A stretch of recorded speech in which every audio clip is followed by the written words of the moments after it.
บุคลากรและสร้างความปลอดภัยบนท้องถนนลดความสูญเสียชีวิตและทรัพย์สินด้วยการเป็นองค์กรต้นแบบโดยกำหนดให้บุคลากรสวมหมวกนิรภัยทุกครั้งที่ขับขี่รถจักรยานยนต์ทั้งในและนอกองค์กรพร้อมร่วมรณรงค์ให้ประชาชนสวมหมวกนิรภัย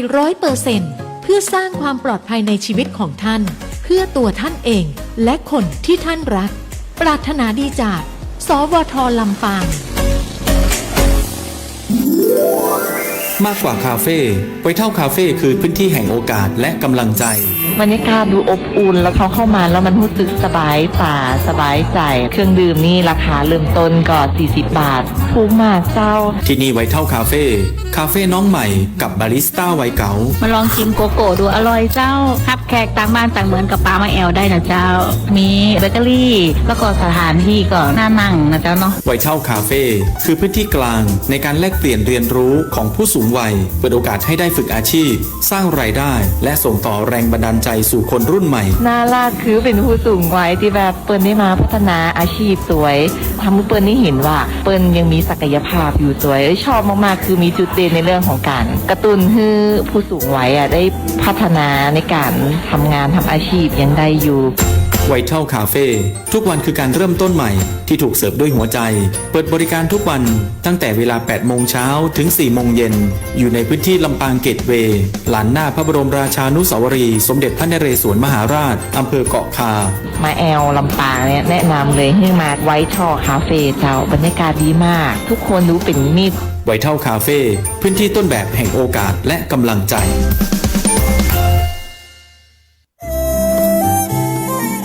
สวท.ลำปาง FM 97 MHz วิทยุแห่งประเทศไทยให้ความรู้คู่ความสุข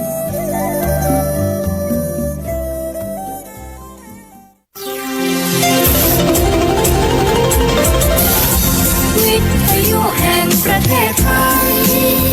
ให้ความรู้คู่ความสุข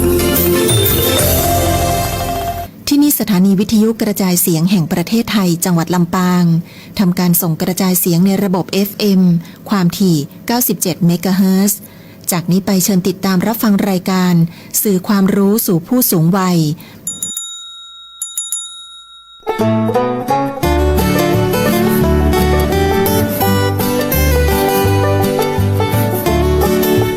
ฟังผู้ชมนะครับวันนี้เสาร์ที่3ของเดือนพฤศจิกายนเราสพอสอบจลำปางซึ่งรับหน้าที่จัดรายการสื่อความรู้สู่ผู้สูงวัยก็กลับมาพบกับท่านผู้ฟังผู้ชมกันอีกครั้งหนึ่งแล้วนะครับวันนี้เราก็มีหัวข้อที่น่าสนใจนะครับก็คือหัวข้อเรื่องการเดินทางด้วยเครื่องบินตอนนี้ผู้สูงวัยเราเนี่ยหลายท่านที่ผ่าน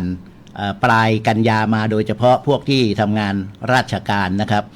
ก็เกษียณอายุนะครับอายุ60 ปีตอนนี้ท่านก็มีเวลาว่างมากมายนะครับที่จะพักผ่อน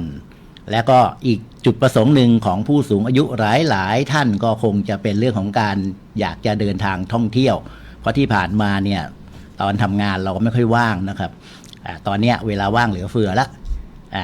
อันก็บางคนก็อาจจะอยากท่องเที่ยวแล้วก็การท่องเที่ยวที่เป็น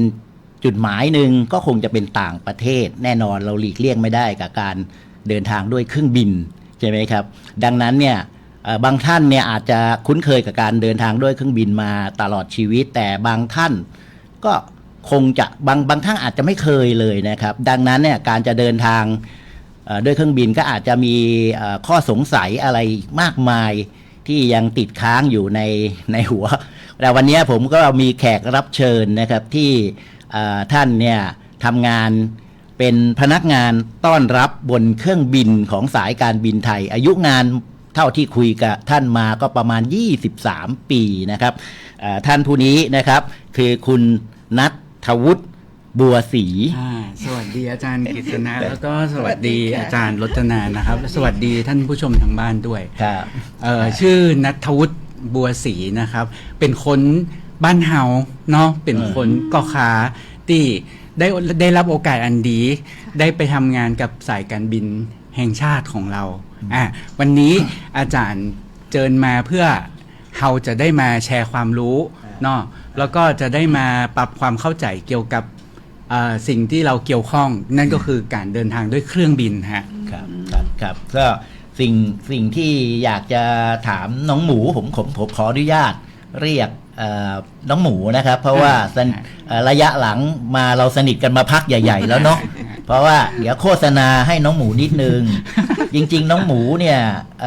พอออกมาจากการเป็นพนักงานต้อนรับเนาะการเครื่องบินเพราะว่าคุณแม่ต้องมาดูแลคุณแม่เนาะอยากจะมาดูแลคุณแม่อยากมาดูแลคุณแม่ก็เลยลาออกมาพอลาออกมาก็มาเปิดร้านก๋วยเตี๋ยวเนื้อเนาะใช่เล็กๆครับร้านเล็กๆร้านเล็กๆเนี่ยผมก็ว่าผมไปทานไงผมไปทานแวะไปทานแล้วก็ติดใจไงก็เลยรู้จักกันตั้งแต่ตอนนั้นมาแล้วก็คุยกันไปคุยกันมาท่านบอกว่าเคยทำงานเป็นพนักงานต้อนรับบนเครื่องบินเรียกหลานก็ได้นะครับก็เลยรู้สึกสนใจว่าเรื่องเนี้ยผู้สูงอายุเนี่ยที่จะเดินทางด้วยเครื่องบินก็น่าจะมีอะไรเป็นเกร็ดเล็กๆน้อยๆที่น่าสนใจก็เลยเรียนเชิญหลานหมูเนี่ยน้องหมูเนี่ยมาคุยกันในรายการนะครับหัวข้อแรกเลยก็อยากจะให้น้องหมูเนี่ยแนะนำอาชีพและหน้าที่ของพนักงานต้อนรับบนเครื่องบินให้ท่านผู้ฟังทราบว่าหน้าที่เนี้ยเขาทำอะไรกันได้เพราะเราเป็นผู้โดยสารบางทีไม่รู้ใช่ไหมได้เลยพนักงานต้อนรับบนเครื่องบินนะฮะท่านผู้ชมสิ่งแรกที่เราจะต้องถูกเทรนแล้วก็ให้ความสำคัญที่สุดนั่นก็คือความปลอดภัยบนเครื่องบินฮะอันที่สองรองลงมาก็คือการให้การบริการหรือการดูแลผู้โดยสารตั้งแต่ขึ้นเครื่องบินจนกระทั่งถึงปลายทางสวิตมากเลยทุกอย่างเลยฮะตั้งแต่การหลับนอนอาหารการกินการเจ็บป่วยทุกอย่างเราจะถูกเทรนใช้คำว่าเทรนนะฮะทุกอย่างจะต้องมีการฝึกฝนด้วยผู้เชี่ยวชาญทั้งหมดต้องผ่านคุณภาพมาก่อนถูกต้องครับเพราะฉะนั้นนั่นหมายความว่าสิ่งแรกคืออะไรที่เป็นเกี่ยวข้องกับความปลอดภัยมันคือกฎหลักอะไรที่เข้ามาขัดมันต้องตกลงไปอันที่สองการบริการมันคือการยืดหยุ่นได้ถูกต้องเพราะฉะนั้นก็จะมีทำงานด้วยกันทั้งหมด2แบบคือความปลอดภัยนี้ทุกๆอย่างใช่ไหมคะต้องเพราะว่ามันเกี่ยวข้องกับชีวิตใช่ไหมฮะแล้วก็การที่เราอยู่บนเครื่องเนี่ยเราอยู่กันหลายร้อยชีวิตได้อาจารย์เพราะฉะนั้นนั่นหมายความว่าถ้าเกิดมีสิ่งไหนที่จะสุ่มเสี่ยงแม้แต่ 1% หรือว่าเกิดขึ้นเราต้องเป็นผู้ดูแลเพราะฉะนั้นเราไม่ได้บริการอย่างเดียวแต่ตาหูตาเราถูกต้องฮะถูกต้องตั้งแต่ขึ้นมาต้องสังเกตหมดเลยตั้งทุกอย่างฮะแล้วพอทำนานๆไปมันก็จะเป็นเรื่องที่เราเป็นเหมือนเจ้าบ้านเนาะเหมือนเจ้าบ้านที่จะพาคุณพ่อคุณแม่ของใครก็ไม่รู้ลูกสาวลูกชายของใครก็ไม่รู้ไปถึงจุดหมายให้ได้โดยความปลอดภัยและจะต้องมีความสุขด้วยนั่นคือเมนหลักของงานต้องมีความสุขถูกต้องฮะต้องมีความสุขด้วยเอาละนี่ลำบากไหมครับเป็นพนักงานต้อนรับเนี่ยแบบโหต้องเตรียมเสิร์ฟนะต้องเตรียมอะไรเนาะเตรียมบริการเตรียมอาหารเตรียมอะไรนี่แล้วก็ยังต้องดูแลเยอะแยะแล้วบางทีเกิดปัญหาขึ้นเช่นผู้สูงอายุเดินทางแล้วเกิดป่วยอยู่ดีๆก็ปวดท้องรุนแรงขึ้นมาถ้าเกิดว่าเราใช้คำว่าลูกเรือได้ไหมพนักงานต้อนรับเนี่ยได้ไหมถูกต้องโอเคผมใช้คำว่าลูกเรือดีกว่ายาวเหลือเกินพนักงานต้อนรับบนเครื่องบินงั้นมันพูดว่าลูกเรือดีกว่าเกิดเจอสถานการณ์อย่างนี้ผู้สูงอายุปวดท้องแบบปวดท้องไม่สบายหรืออาการอื่นใดก็แล้วแต่ลูกเรือเมื่อรับทราบแล้วเนี่ยมีวิธีการในการช่วยเหลือหรือแก้ไขปัญหาเบื้องต้นในกรณีที่สมมติว่าไม่ใช่แค่ผู้สูงอายุกลุ่มเดียวเนาะหลายๆท่านที่ขึ้นเครื่องบินเกิดจะแบบอาจจะไปกินไปภูเก็ตมาอาหารเป็นพิษปวดหัวหรือว่าแม้กระทั่งมีความเครียดอยู่ในถูกต้องฮะเครื่องบินจะขึ้นเพราะฉะนั้นนั่นหมายความว่าหน้าที่โดยหลักของลูกเรือจะต้องใช้การสังเกตเราจะไม่ปล่อยวางกับคนที่แบบอาจจะมีความเราจะรู้สึกทันทีหรือว่าถ้าเกิดท่านนั้นอาจจะเดินขอความช่วยเหลือเรา เบื้องต้นเนี่ยที่บนเครื่องบินเกือบจะทุกเครื่องฮะจะมียาที่คิดว่าปลอดภัยเนาะว่าอย่างเช่นยาแก้ปวดยาคาร์บอนที่ช่วยบรรเทาอาการอาหารเป็นพิษหรือว่าอาการเมาเครื่องบิน คือยาสามัญประจำบ้านเราเรียกเกลือแร่หรืออะไรต่างๆเนี่ยฮะมันจะบรรจุอยู่ในกระเป๋าอยู่แล้วโดยนี่แต่ว่าถ้าเกิดสมมติว่าเคสหนักกว่านั้นขึ้นไปอีกมันจะมีด็อกเตอร์คิทหรือว่า medical kit ซึ่งเหมาะกับแพทย์ตั้งแต่การเย็บการเช็คมีขนาดนั้นเลย มีทุกอย่างและแม้กระทั่งการปั๊มหัวใจด้วยกระแสไฟฟ้าเวลาดูซีรีส์น้องหมูบางทีในดูในซีรีส์นะที่ฉากที่อยู่บนเครื่องบินนะมีคนป่วยขึ้นมาลูกเรือก็จะถามมีใครเป็นคุณหมอบ้างเป็นพยาบาลบ้างใช่ไหมเคยเจอสถานการณ์อย่างนี้ไหมจริงแล้วอ่ะมันจะมีขั้นตอนของ1ถ้าเกิดเราดูแล้วอาการค่อนข้างหนักเนาะอย่างเช่นสมมติว่าการเช็คการหายใจหรือว่าการเช็คการ conscious การมีสติเป็นยังไงหรืออะไรอย่างเงี้ยเราก็อาจจะต้องดูแล้วก็มันจะมีวิธีการสมมติว่าจะเริ่มปั๊มหัวใจหรือยังช็อตหัวอะไรนี้หรือในขณะเดียวกันการทำงานจะถูกแบ่งออกเป็นหลายฝ่ายไม่ได้ไปจุกกันอยู่ที่เดียวนั่นหมายความว่ากระจายงานเนาะถูกต้องคนนึงต้องแจ้งหัวหน้าแจ้งกัปตันคนนึงจะต้องแบบทำนู่นคือแยกกันคือทุกคนจะรู้ว่าใครเล่นอะไรอยู่ตรงไหนทุกคนจะต้องแยกหาหน้าที่ที่เหลือที่จะต้องทำเพราะฉะนั้นนั่นหมายความว่าถ้าเกิดเคสแบบเนี้ยเขาจะมีการประกาศหาคุณหมอบนเครื่องแล้ว 100% เท่าที่เคยเจอมามีทุกคนมีมากกว่า1ทุกเที่ยวบินเลยทุกเที่ยวบินฮะเอาครูกันมาไม่รู้จะเอาคนไหนเลยถูกต้องดีมากเพราะว่าตอนที่เขารับลูกเรือเนาะอาชีพหลักๆที่เขาต้องการก็จะปะปนไปด้วยหลายอาชีพมีทั้งหมอมีทั้งพยาบาลมีที่มาเป็นลูกเรือเนี่ยถูกต้องฮะเขาจะคือถามว่าแล้วเวลาคัดลูกเรือคัดยังไงก็ต้องดูความต้องการว่าใน1เครื่องเราจะต้องการบุคลากรที่มีพื้นฐานอะไรบ้างถูกไหมฮะหมอพยาบาลเนี่ยก็จำเป็นสำหรับทุกอันไม่ใช่แค่ภาษาอย่างเดียวภาษาอาจจะแบบไปฝึกได้แต่วิชาชีพนี่เป็นความรู้ใหม่เลยเนาะถูกต้องฮะเป็นความรู้ใหม่งั้นก็แสดงว่าเราค่อนข้างจะเบาใจได้แล้วอันนี้ส่วนใหญ่ผมจะเน้นไปที่ผู้สูงอายุจริงๆแล้วคนทุกวัยแหละเดินทางด้วยเครื่องบินอีกประเด็นนึงก็คือที่เคยเจอประสบการณ์ไปบาหลีกันมาเนาะสพสเรามี3ท่านในทีมเนี่ยเดินไม่ไหวและพอดีครั้งนั้นเราไปกับทัวร์เนาะมีทัวร์จัดการอันเนี้ยบริการเนี้ยซึ่งผู้สูงอายุที่ส่วนใหญ่อาจจะไม่รู้ว่ามันมีใช่ไหมบริการขอรถเข็นขอล่วงหน้าอะไรอย่างนี้ใช่ไหมครับจริงๆแล้วอยากจะให้มองในรูปแบบของการเดินทางทุกสายการบินใหม่เนาะสายการนั่นหมายความว่าทุกครั้งที่คุณจะออกจากบ้านหรือเดินทางเนี่ยพนักงานทุกคนพยายามที่จะซัพพอร์ตไม่สนับเตรียมพร้อมทุกความพร้อมเช่นสมมุติว่าถ้าคุณเป็นเด็กแล้วเดินทางคนเดียวเราก็จะมีบุคลากรเตรียมพร้อมให้มารับพาสปอร์ตมารับในขณะเดียวกันคนที่มีปัญหาสุขภาพหรือเข้าโรงพยาบาลผ่าตัดมามันก็จะคุณจะต้องมีเดินทางด้วยแพทย์คือเราต้องแจ้งเขาก่อนใช่ไหมคะถูกต้องฮะนั่นหมายความว่าตั้งแต่เด็กจนถึงผู้ไม่อยากใช้คำว่าผู้สูงอายุนะอยากจะใช้แบบว่าคนที่ผ่านประสบการณ์มาหลายปีเพราะว่าถามว่ามีคำไหนที่จะมานิยามคำว่าผู้สูงอายุถ้าเกิดเราแข็งแรงอยู่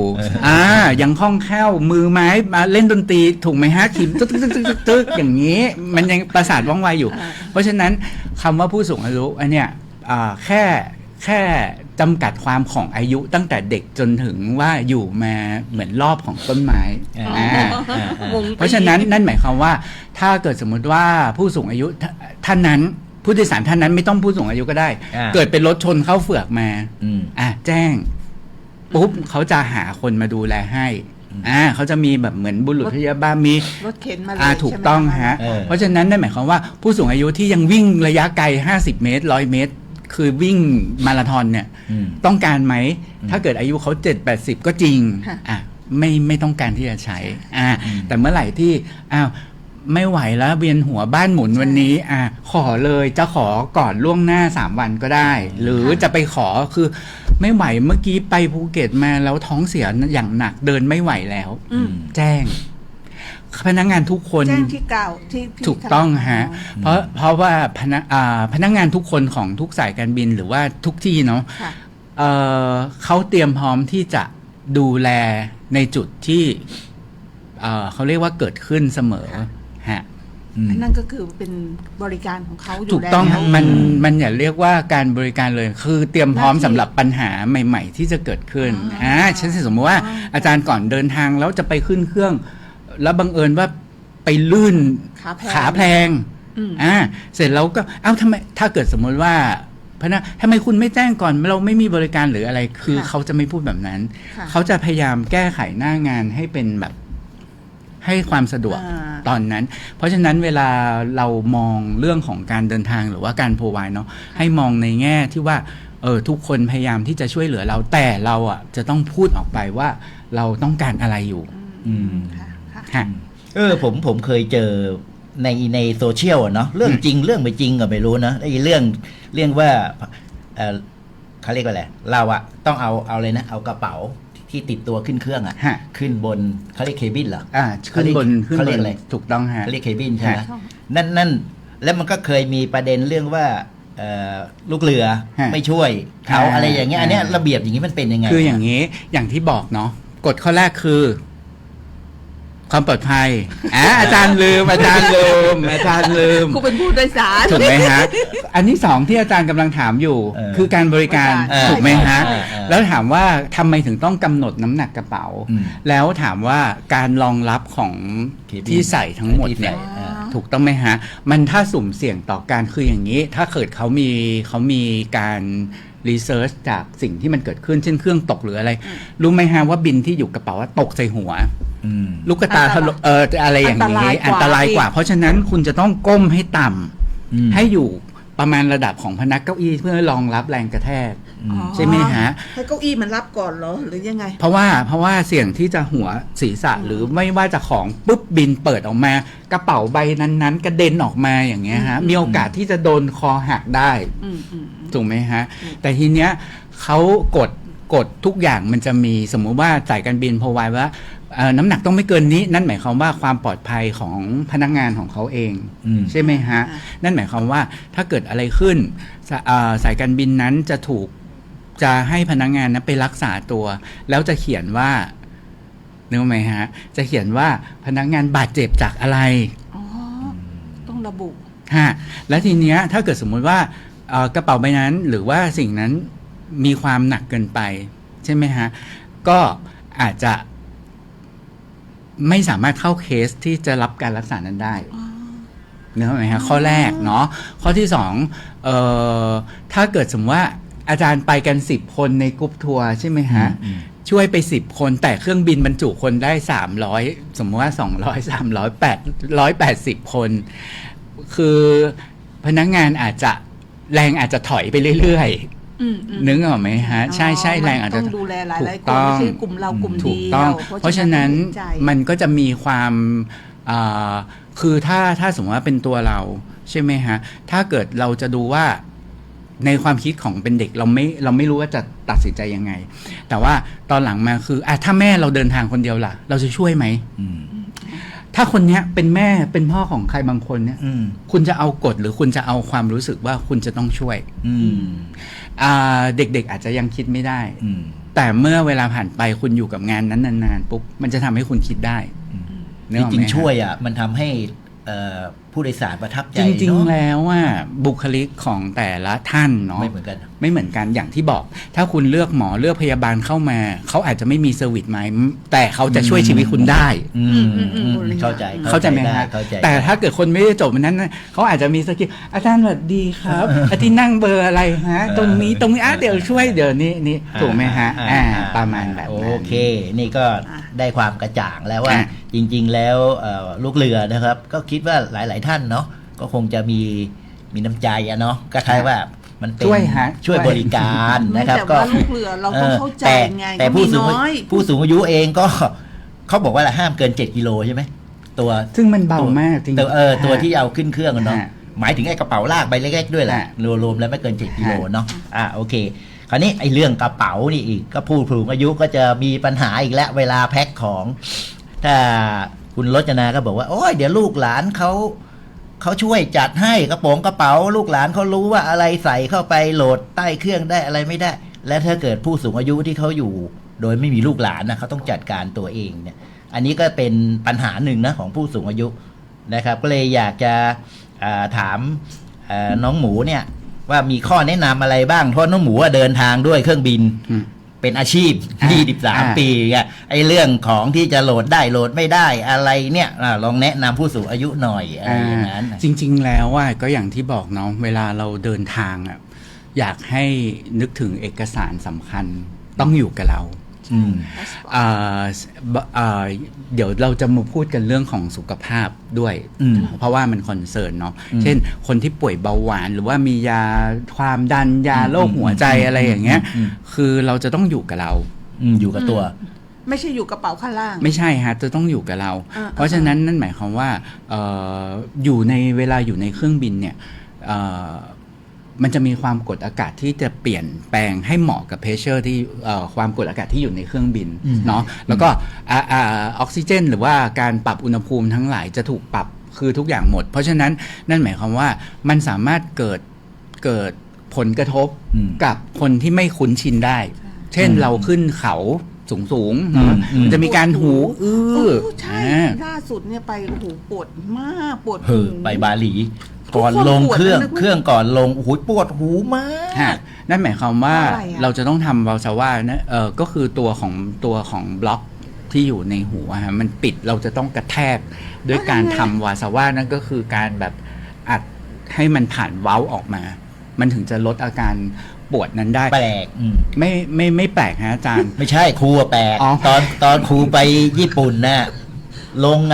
มันไม่ปวดหูอย่างเงี้ยตอนเครื่องลงจริงๆแล้วมันจะมีหลายปัจจัยข้อหนึ่งคือถ้าเกิดสมมติว่าสภาพอากาศไม่ดีเราต้องการลดระดับทันทีเพชความดันนั้นจะเปลี่ยนทันทีแล้วร่างกายบางคนเนี่ยจะไม่สามารถปรับได้เช่นถ้าคุณปวดเป็นหวัดไม่สบายขึ้นมานิดๆหน่อยๆโพรงต่างๆอาจจะอักเสบแล้วเราสังเกตไหมฮะถุงขนมที่เคยบางๆเนี้ยมันจะบวมขึ้นมานั่นหมายความว่าช่องที่เป็นอากาศแม้กระทั่งการอุดฟันใหม่หรืออะไรต่างๆเนี่ยมันจะอากาศมันจะดันทำให้เรารู้สึกว่าปวดแล้วแก้ไขยังไงนะขอหน่อยที่แบบปวดวิธีการทำวาซาว่าใช่ไหมฮะก็คืออุดรูของจมูกแล้วก็ปากแล้วจากนั้นใช้แรงดันที่อยู่ข้างในเป่าลมไปเหรอฮะกระแทกเบ้าออกมามันจะออกฟึบทันทีหรือไม่ก็ขยับกรามกว้างๆเคี้ยวหมากฝรั่งได้ไหมเคี้ยวหมากฝรั่งก็ได้ฮะนั่นคือการขยับเพื่อให้เกิดรอยที่เพรสเชอร์นั้นจะพุ่งออกไปนี่คือยาประจำตัวเนี่ยต้องมีนะครับอย่าลืมผู้สูงอายุเวลาเอาไปไว้ในกระเป๋าโหลดใต้เครื่องเด็ดขาดไม่ได้แล้วก็อันนี้ขอพูดถึงเคสรวมที่ใครที่ป่วยเป็นเบาหวานจะต้องมีอินซูลินอยากให้แจ้